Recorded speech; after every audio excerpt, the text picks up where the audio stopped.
अस्सलामुअलैकुम, एक्सपोजिट के साथ मैं हूं मदीहा इकबाल। नाज़रीन, मुल्क में सियासी गहमा गहमी की सी सूरत हाल देखने को मिल रही है।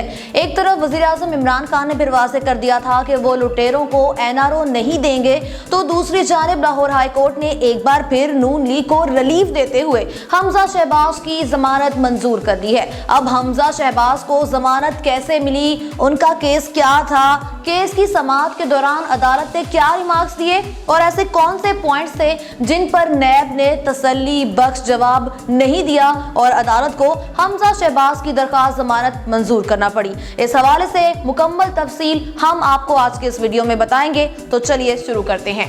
लाहौर हाई कोर्ट ने Ramzan sugar mills reference case में पंजाब असेंबली में कायद हिज़्ब इख्तिलाफ और मुस्लिम लीग नून के रहनुमा हमजा शहबाज की जमानत मंजूर कर ली। जस्टिस मुज़ाहिर अली नकवी की सरबराही में जस्टिस अब्दुल अजीज पर मुश्तमिल 2 रुकनी बेंच ने हमजा शहबाज की दरखास्त मंजूरी की समाअत की, जबकि उनकी जानिब से उनके वकील अमजद परवेज पेश हुए। अदालत ने कौमी एहतसाब ब्यूरो के प्रोसिक्यूटर से इस्तफसार किया कि जब अदालत में रेफरेंस फाइल हो गया था तो ज़िमनी रेफरेंस क्यों दायर किया गया, जिस पर नैब के वकील ने बताया कि तहकीकात में जब भी कोई नई चीज सामने आती है तो उस पर ज़िमनी रेफरेंस दायर किया जाता है। अदालत ने प्रोसिक्यूटर से दरियाफ्त किया कि आप वो कानून बता दें जिसकी रो से आपने रेफरेंस फाइल होने के बाद ज़िमनी रेफरेंस दायर किया। अगर नैब के तफ्तीशी अफसर 90 दिन में कोई चीज फाइनल नहीं कर सकते तो क्या वो वहां बैठकर कैरम बोर्ड खेलते हैं?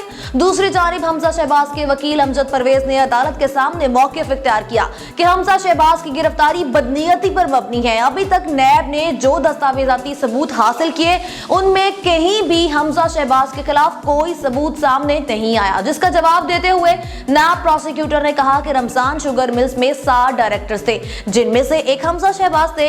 अदालत ने नैब प्रोसिक्यूटर से कहा कि आपसे जो बात पूछी जाए उसका आपके पास जवाब नहीं होता, आप कौम का वक्त और पैसा क्यों जाया कर रहे हैं? अदालत ने नैब के वकील से पूछा कि जो नाले बनाए गए क्या वो सिर्फ इस रमजान शुगर मिल्स को फायदा पहुंचाने के लिए थे?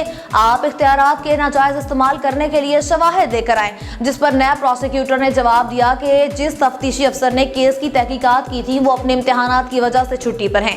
जस्टिस मुज़ाहिर अली नकवी ने रिमार्क्स दिए कि जो आप लोगों की तहकीकात का मेयार है उस पर आप सबको प्राइड ऑफ परफॉर्मेंस देना चाहिए। अदालत ने कहा कि आपका ज्यादा से ज्यादा केस ये है कि इख्तियारात के इस्तेमाल में डंडी मारी गई है। आप ये बता दें कि इख्तियारात में शहबाज शरीफ ताकतवर थे कि हमजा शहबाज थे। अदालत ने इस पर मजीद ये भी कहा कि इस मुल्क को कोई ठीक नहीं कर सकता, ये ऐसे ही चल सकता है। हमने सिर्फ अपने खुदा को जान देनी है और जो फैसला करना है वो हक पर करना है।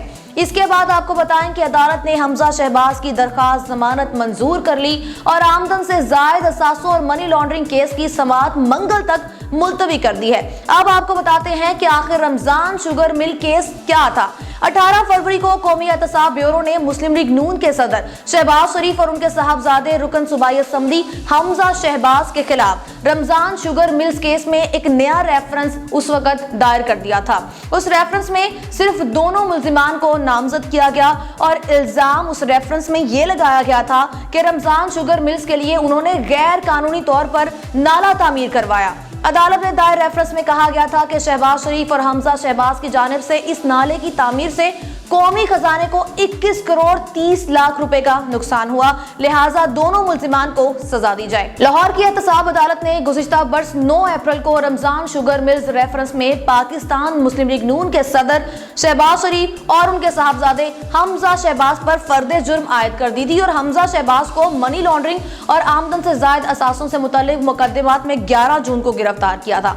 हमजा शहबाज की जमानत मंजूर होने पर कई हलकों की जानिब से सवाल ये उठाया जाने लगा था कि क्या नून लीग को एक बार फिर से एनआरओ मिलने जा रहा है? क्या फिर से कोई डील लीगी हुक्मरान को बचाने में कामयाब हो जाएगी? तो इसके बारे में तो आने वाले दिनों में ही सब हकीकत खुलकर सामने आ जाएगी। अगर आपको ये वीडियो पसंद आई है तो लाइक करें, कमेंट करें और खबरों की तेज तर अपडेट के लिए एक्सपोजिट को सब्सक्राइब करें।